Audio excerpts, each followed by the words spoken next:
to the Back to Bach project. Hi, I'm the regional director, and my name is Catherine George, and I'm a sophomore at Zionsville Community High School, and two of my favorite forms of art is sketching and watercolor. Hi, I'm Sitar Hari. I'm a member, and I'm a sophomore at Zionsville Community High School. My two favorite forms of art are pottery and watercolor. Hi, my name is Nalavika Srihari. I am an 8th grader at Zionsville West Middle School, and my favorite forms of art are digital drawing and sketching. Hi, my name is Nadia Kanan. I'm an 8th grader at Zionsville West Middle School. I'm 14 years old, and my favorite forms of art are digital art, sketching, and watercolor. So what is art? Let's ask ourselves that question for a minute. Art is a type of human expression to show raw emotion and is a form of entertainment among the population to express talent as well. But if you want a real definition, do you want to ask Google? Google says art is a broad and diverse form of human expression that encompasses the creation of visual, auditory, or performance-based works to evoke emotion, provoke thought, or communicate ideas.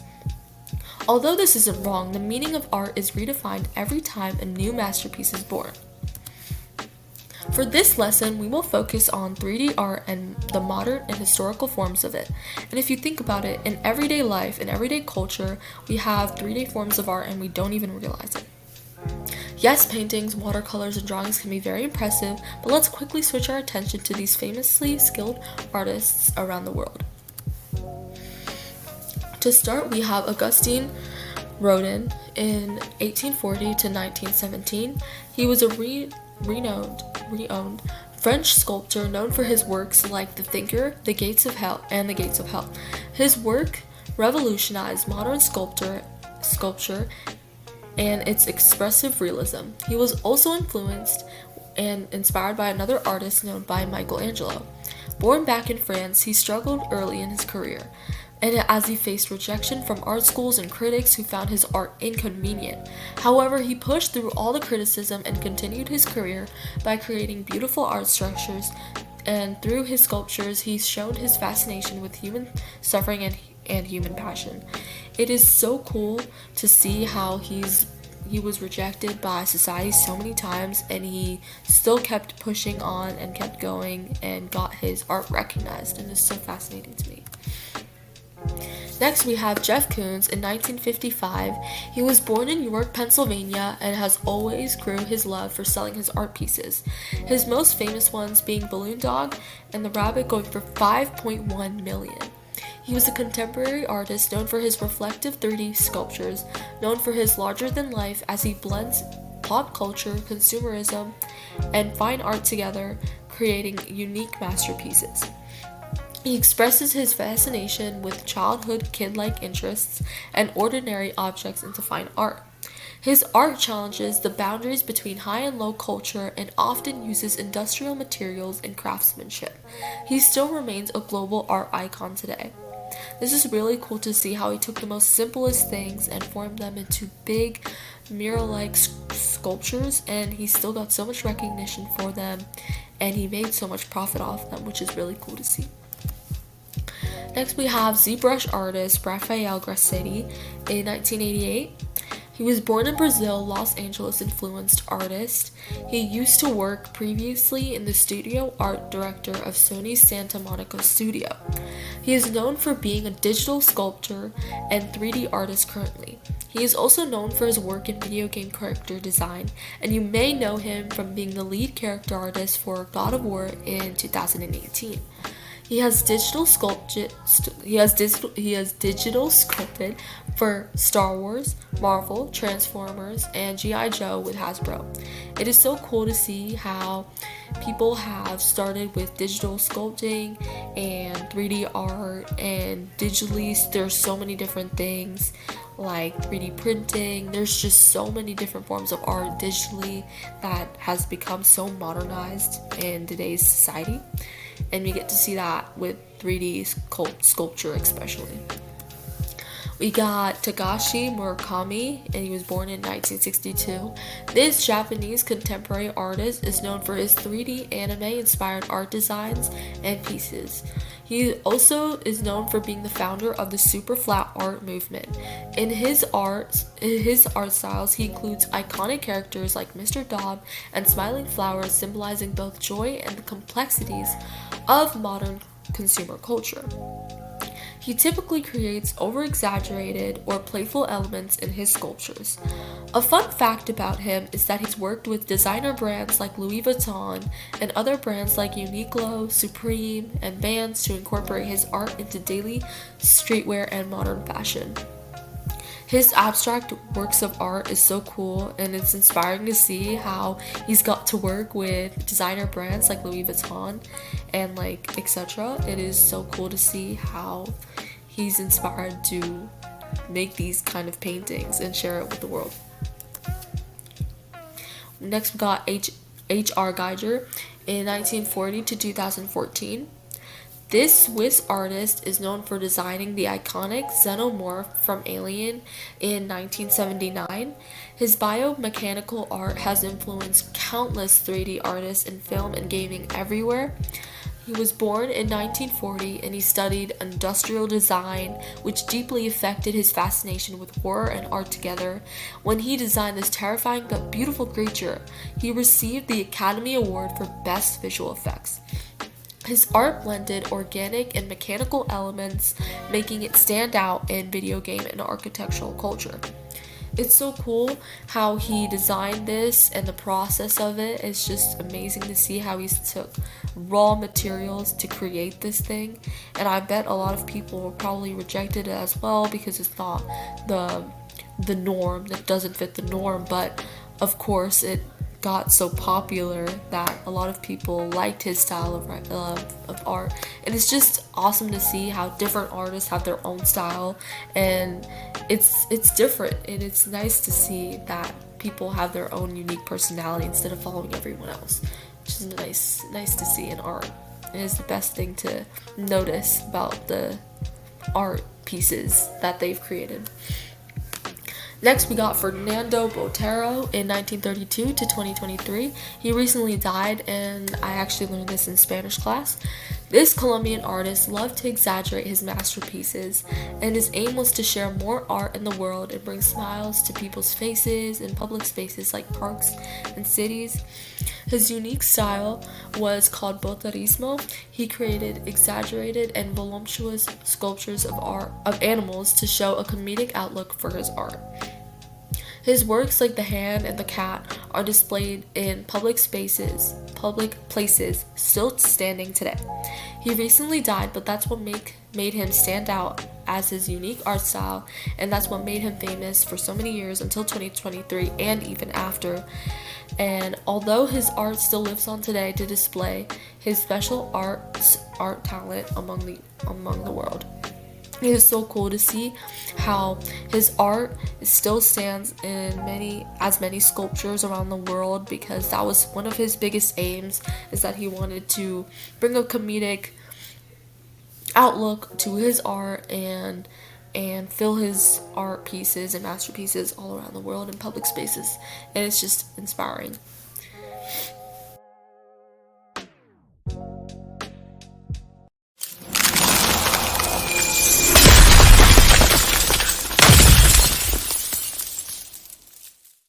Hi, I'm Ananya Kanan, and today I'll be teaching you how to make an origami butterfly.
So pottery is one of the oldest forms of 3D art, and some examples of pottery you might see are things such as pots, bowls, sculptures. All of that is 3D pottery, and it is usually made out of clay.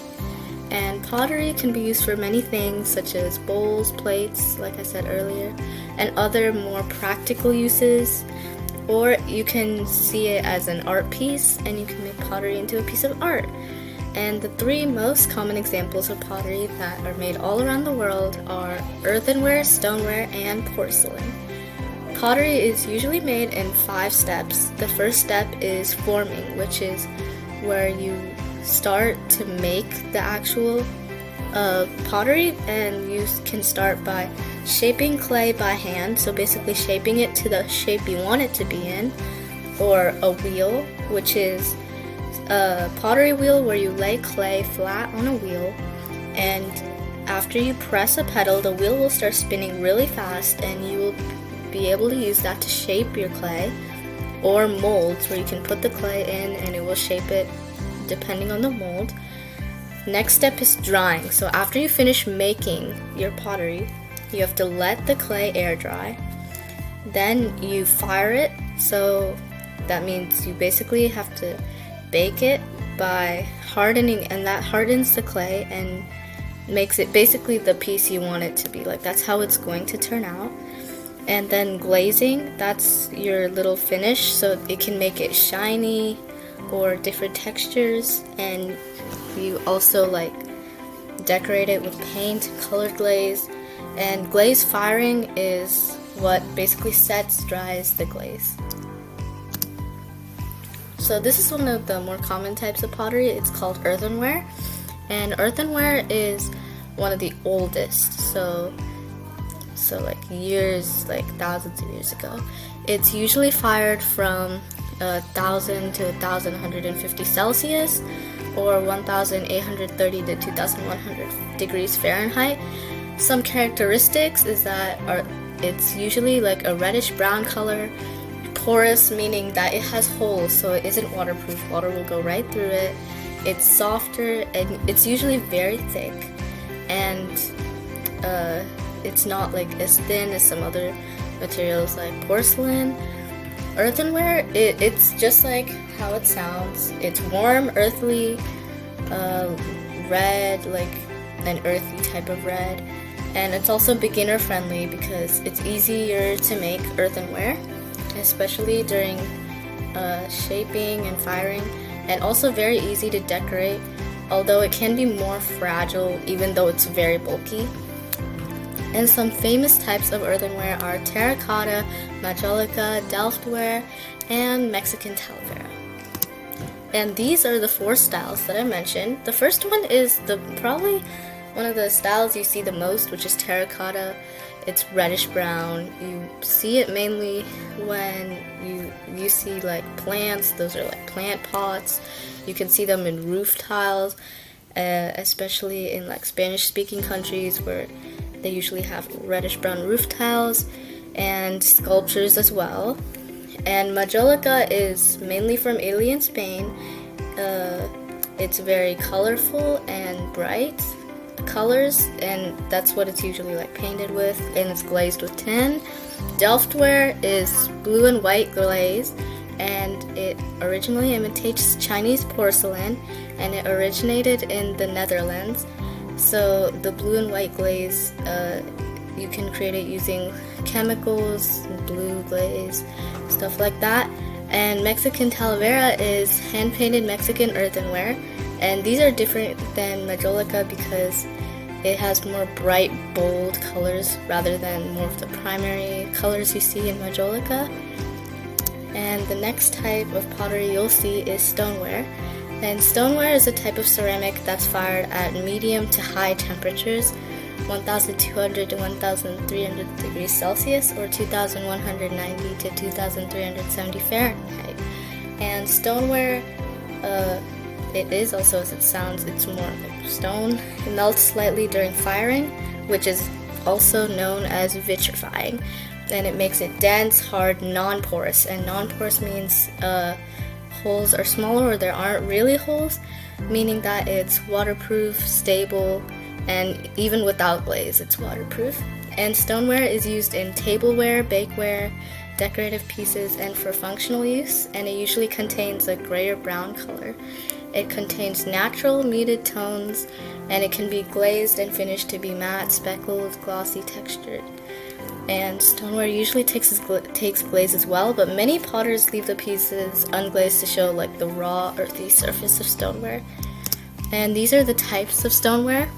The first one, Chinese Chazhao, Chinese ceramics from really long time ago, 11th to 14th centuries, and those are mainly ceramic vessels, like you'll see right there. And salt glazed, these are glossy pottery with orange peel-like texture, so it kind of looks like salt is sprinkled over it, and you can see how it's still glossy, but it's still got those little dots. And the last one is Japanese shigaraki, and it's unglazed wood firing pieces. It's kind of rough, kind of like how you'd imagine a stone to be. Rough texture, natural glaze, so not like additional added, and it's wood fired, so it's a different type of firing. The next type, this is also very common. These are like the 3 common earthenware, stoneware, porcelain. Porcelain is a high fired clay, also high fired around 1250 to 1450 Celsius and 2280 to 2640 degrees Fahrenheit. And it's made with more fine white clay, so it's gonna look a little different, kind of like your dinner plates, etc. And it fires into glassy, hard, and sometimes translucent artwork. Some characteristics of porcelain are that it's smooth and white, it's translucent, strong, non-porous, and vitrified, which is the term we used earlier, meaning that it's waterproof and resistant to staining. And there are 3 main types of porcelain: hard paste, soft paste, and bone china. And porcelain is used for dinnerware, sculpture, and ceramics. And these are the 3 types. Hard paste is traditional Chinese porcelain, so it's very strong, high fired. You can see the blue and white that is traditional in Chinese culture with pottery.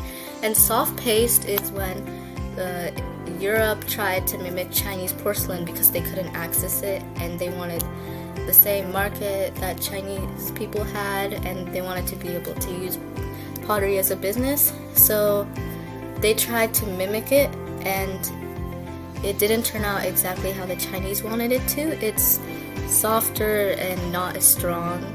So that was what they used until they finally figured out what the Chinese used. And bone china, it contains a special ash called bone ash. It's softer, warmer, often used for tableware such as those teacups and stuff. The next style is Japanese raku. It's low-fired, hand-shaped usually, so it's gonna have every piece is gonna look different because it's hand-shaped and it's not the exact same for every piece. It's used to make chawan, which is tea bowls for Japanese tea ceremonies. So they're like tiny bowls that are like teacups but without a handle. It is fired at around 750 to 1000 degrees Celsius or 1380 to 1830 degrees Fahrenheit. Raku mainly focuses on imperfection, natural beauty, and spontaneity. Some characteristics of Japanese raku: it cools very quickly, uses post-firing reduction, so that's a different type of firing, and it contains crackle glaze, metallic sheen, smoky surfaces, and asymmetry, which is very on purpose because it uses like wabi-sabi aesthetic, which means that beauty lies in imperfection, and every single Japanese raku piece is gonna look slightly different because it's handmade and it's not gonna be perfect, so perfect isn't what matters. And raku is pottery that can be made quickly, each piece is different, and the wabi-sabi aesthetic also relies on mindfulness because that imperfection, mindfulness, and it shows how no 2 firings are the same. And that's the first image is what I explained, and it emphasizes finding beauty in the imperfections, especially since it's handmade. And you can see Japanese raku is the center one. You can see the traditional black or red glaze, and the tea bowls are very tiny bowls, cools naturally, low fired, so it's easier to fire. And Western raku is more experimental. It's bright, iridescent, many different things such as bowls and sculpture. So it's very unique. The next one is Greek pottery. Greek pottery is also very old because it was made during when Greeks and Romans were alive, so 1000 BCE to 300 BCE, which is a very long time ago.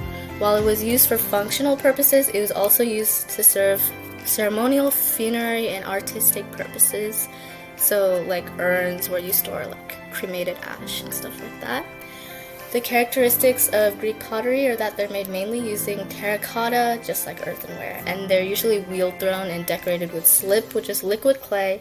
You can use that to seal the cracks of your clay, and it's also good to decorate with. And it's fired in 3 different stages, so you can get that black or red color that you need. And some decorative styles that Greek pottery uses are geometric, black figure, red figure, and white ground. And these are some types of Greek potteries. The first one is amphora. This is a very popular type of pottery because it's used for storing things such as wine, oil, and grain. The Greeks use this very often, and if you're lucky enough, you could see this in a museum. The second one's called crater, and this is very special because this is what you use to mix wine and water together. So Greeks mainly use this to mix their wine and water. And the last one is a lakaitos. It's used to hold oil and storing oil as well, but you can also use it for funerary purposes, ash, whatever other rituals that the Greeks did. This next one is Native American pottery, which was made in North America from Native Americans, and each group of Native Americans had their own styles of making pottery. And Native American pottery is completely handmade, and it has so much cultural significance because there are so many different tribes with their own different styles of pottery. And I could only cover a few different areas of Native American pottery because there are just so many styles and tribes with so many different cultures. And it's very sacred, significant, functional, and very high value if you're in the art industry. And the styles of Native American pottery are from different areas such as Southwest, Southeast, Northeast, and Northwest, which are right here. So Southwest is like Pueblo area, clay mixed with volcano ash or sand, hand-coiled geometric designs, so you can see like triangles, like shapes are used in these designs, and outdoor pit firing or reduction firing used to generate the shape we want. And Southeast is used for storage and funerary purposes, shell tempering, engraved designs, highly polished finishes, so you can see how the designs are engraved in there. In the Northeast, a lot more functional storage and cooking as well, lower temperature firing, less ornate, so they were more on the functional rather than artistic side. And Northwest pottery was less common, rather these people used things like wood and stone for their own things, but they did have a little bit of pottery just like that image up above. And contemporary ceramics, these are recent artworks, so pottery that people make now starting from 20th century, so like 1900s coming forward. And it can serve multiple purposes such as storytelling, portraying current events, politics, media, activism, and more. And contemporary ceramics have changed modern society in lots of ways, such as making it mean more than a craft, as ceramics entered galleries and museums. So they would use these not to just make it as an art piece, but rather they want to portray a story like identity, gender, politics, environment, like social issues that are happening today, and they want to influence the entire world. And techniques used in contemporary ceramics are very new and experimental, since people want to think outside the box and make new things, such as experimental firing methods, traditional methods, which are the methods we talked about earlier, which we usually always use, incorporation of performance, and application of glazes in many different formats. So as you can see here, the first one is traditional methods, and those were mentioned very often near the beginning of this presentation because wheel throwing, hand building, and slip casting, those are what you are normally taught in pottery, and that's the basis of pottery. That's what people have used since the start. And experimental firing are newer methods because they want to make things look different and new. And even 3D printing is considered because although it isn't exactly like clay pottery, it does make a 3D artwork, and I guess it kind of counts. And performance ceramics, there can add a twist, video performance, and other installations can be used because, for example, you might perform with ceramics to show some sort of symbolism to some idea you want to show to the entire world.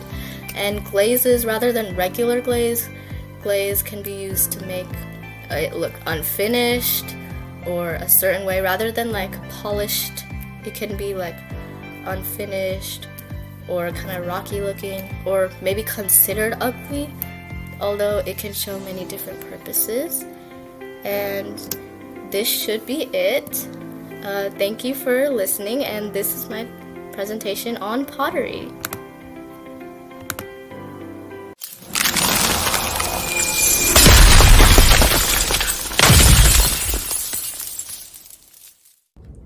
Hi, my name is Malavika Srihari, and I'll be showing you how to make an origami bow.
Today I'll be talking about 3D art. Let's begin with the history of 3D art. 3D art began in prehistoric times when early humans sculpted small figurines like the Venus of Willendorf about 30,000 years ago. These were made from stone, bone, or clay and often represented people, animals, or spiritual symbols. As civilizations developed, ancient Egyptians carved detailed statues and reliefs for temples and tombs, and Greeks and Romans advanced 3D art with realistic sculptures that celebrated the human body, heroes, and gods. Let's talk about the Venus of Willendorf. The Venus of Willendorf is a 4.4-inch tall, 30,000-year-old limestone figurine discovered in Willendorf, Australia. It depicts a female figure and is believed to be one of the oldest known examples of human art, especially 3D art. Next, what is 3D art? 3D art is any artwork that has 3 dimensions: height, width, and depth, which means you can view it from multiple angles, not just straight on like a flat picture. Some examples of 3D art include sculptures, 3D printing, and architecture. Sculptures. Sculpting is the first form of 3D art. Sculpting is a visual art form where you create or represent something by carving, casting, or other shaping techniques. The practice of sculpting as an art form dates back to prehistoric times, such as the Paleolithic and Neolithic periods. Some famous sculptures include the Lowenmensch or Lion Man statuette found in a German cave. This is one of the oldest known sculptures, dating back about 35,000 to 40,000 years. Another famous sculpture is the Winged Victory of Samothrace, which was made in 2nd or 1st century BC. Let's talk about these statues. The Lion Man statuette is made of mammoth ivory. It is a human body with a lion head, and it was discovered in a German cave in 1939. The exact meaning of this statue is unknown, but the fusion of the lion and man tend to show early human beliefs about nature and the spiritual world. The Winged Victory of Samothrace depicts goddess Nike, who is the goddess of victory, out with outstretched wings on a boat, symbolizing a naval victory. This was created in around 2nd century BC, and it symbolizes victory and strength. Next, another form of 3D art is architecture. Architecture is the art of designing and constructing buildings and other structures. The origins of architecture can be traced back to times where early humans erected simple shelters using natural materials. Some famous architecture includes the Taj Mahal and the Eiffel Tower. The Taj Mahal is a white marble piece of architecture created in Agra, India. It was built from 1631 to 1648 by Mughal Emperor Shah Jahan in the memory of his wife, Mumtaz Mahal. It is widely viewed as a symbol of love and dedication towards his wife. The Eiffel Tower is an iron tower in Paris, France. It stands at 330 meters tall and has 4 levels. It was designed by Maurice Coechlin and Emile Noguier for the 1889's World Fair, and is a popular tourist attraction. Finally, the last form of 3D art is 3D printing. 3D printing is the process of making a physical object from a 3-dimensional digital model, typically by laying down many thin layers of a material called filament, which you can see on the side. 3D printing is a fairly new digital art form, with the earliest 3D printer being created in 1981 by Dr. Hideo Kodama. Following him, many others like Chuck Hull in 1984 went on to popularize 3D printing. Chuck Hull even went as far as to create his own company, which would completely change the way 3D printing works today. Since we're talking about 3D printing, let's get more in depth on how a 3D printer works. The first step of 3D printing is digital design. For digital design, you create a 3D model online using a computer-assisted design software, which is called CAD, or a 3D scan of an object. The next step is called slicing. First, you have to import the 3D model you made into a slicing software. The software will then break it down into thin horizontal layers. Step 3 is when you actually create the model.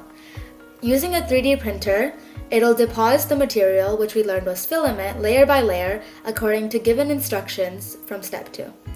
The final step in making a 3D art form is post-processing, which is removing support structures, sanding, or painting the final product.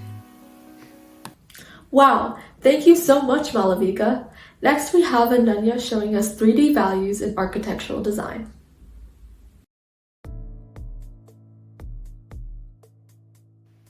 Hello everyone, my name is Ananya, and today I'm going to be talking about something that I'm really passionate about. Something that you see every day, at home and at school, even if you might not realize it. I'm going to be talking about architectural and industrial design. We're going to be exploring visual design in daily life. We're going to be talking about famous buildings, creative designers, and how you can be a designer too. First off, what even is design? Design is how we plan and create things to look and function. It's like problem solving, but making it fancy. It's everywhere, in buildings, clothes, cars, phones, and even your water bottle. If you or your friend's water bottle looks different, that's just because the design is different. Design brings together creativity, logic, and a little bit of magic.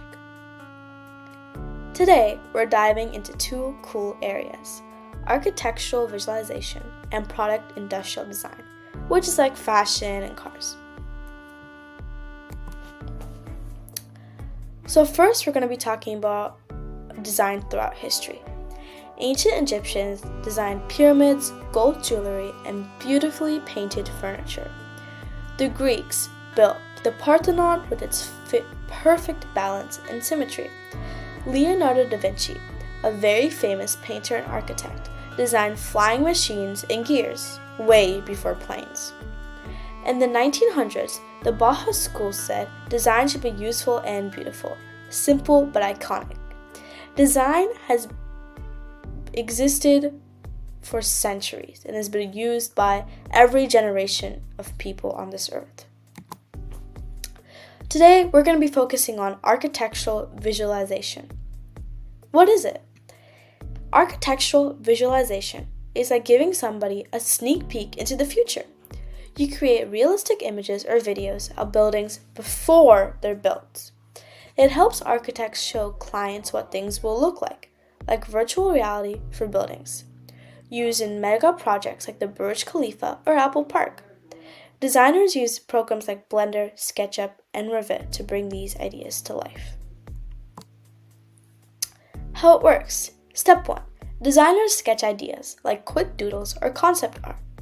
Step 2. They build a 3D Lego model, like making a digital Lego set on the apps I mentioned earlier, like Revit and SketchUp. Step 3. They add light, textures, trees, people, so it feels and looks real. Step 4. They hit render, and ta-da! You have a lifelike visual. An example is the line in Saudi Arabia. Before it was fully visualized in 3D, way before ground was even broken, or before they started digging for construction. I'll be talking about this more in the next few slides. Why it matters. This matters because people can see what a building will look like and get excited. It helps designers catch mistakes before construction starts, which can save a lot of money and time. Makes complicated ideas easy and simple to understand, and turns the architect's wild imagination into something shareable and unique. Our first topic will be the Louvre Pyramid. Designed by I.M. Pei in 1989, I.M. Pei was a famous and skillful designer. This combines classical French architecture with a modern glass design. It was controversial, or not liked by many people at first, but now is a beloved symbol of Paris. It shows how bold design choices can create cultural icons. Millions of tourists go to Paris to visit this iconic pyramid. The line, Saudi Arabia. I mentioned this earlier, and it's a really big example about how architectural visualization can help create something and bring it to life. The line is a futuristic city that's in a straight line, 170 kilometers long. It'll use architectural visualization and AI to plan walkable, car-free urban life, which is really good for the environment. Visualization showed vertical, living, mirrored walls, and floating train pods. The mirrored walls will create an illusion, like the city's not even there. It pushes the limits of what a city can look like in the future. And honestly, it's really innovative and insanely futuristic. Egyptian design. The Great Pyramid of Giza perfectly aligned with stars and built with mathematical precision. It was built in 2580 BC, over 4,545 years ago. It was designed to be both a tomb and a symbol of power and eternity. This isn't the only pyramid. There are so many others, but this is just one of the major ones that really stood out to people. This just goes to show that design has been around for centuries. Architectural visualization wasn't around when the Egyptians were here. The ancient Egyptians were here. So the fact that they could do this without, they could be able to build this without any sort of kind of pre-plan whatsoever is honestly really impressive. Egyptian jewelry featured symmetrical patterns and precious metals like gold and silver, wearable symbols of status and spirituality. Another example of design in history is the Parthenon, Greece. It was built around 447 BC in Athens, a city in Greece. It's a temple to Athena, designed with an optical illusions to look perfectly straight. Columns lean slightly inward, and the platform curves subtly to correct visual distortion. Athena is the goddess of wisdom and war, and this is a stunning example of math, engineering, and beauty all in one, a true tribute to Athena. Leonardo da Vinci is somebody almost everyone has heard about. He is a famous painter, designer, and engineer. He designed the aerial screw, a predecessor to the modern helicopter. He created machines for war, driving, and flight long before they were actually built. He blended science, nature, and art into every design. His notebooks are a masterclass in sketching and creativity. He didn't just stop at architectural design. He went deep into biology, science, and painting. As I mentioned before, he's painted so many famous paintings like the Mona Lisa, for example. He documented all of this in his notebooks, and his notebooks are honestly considered a masterclass in, like I said, sketching, biology, and so much of his research has been used today. He was a really important and skilled person. And that is it. Yeah, thank you for that concludes the architectural visualization portion of my project. I really hope you enjoyed it. Thank you. Overall, we have covered the different types of 3D artists, various types of pottery, 3D sculptures, and architecture. Thank you so much to Tara Hari, Malavika Srihari, and Ananya Kannan for teaching us these interesting facts. We have also learned to create origami thanks to our friends Malavika and Ananya. Thank you so much for learning visual arts with us. This is the Regional Director, Catherine George, signing off this year's Back to Bach project.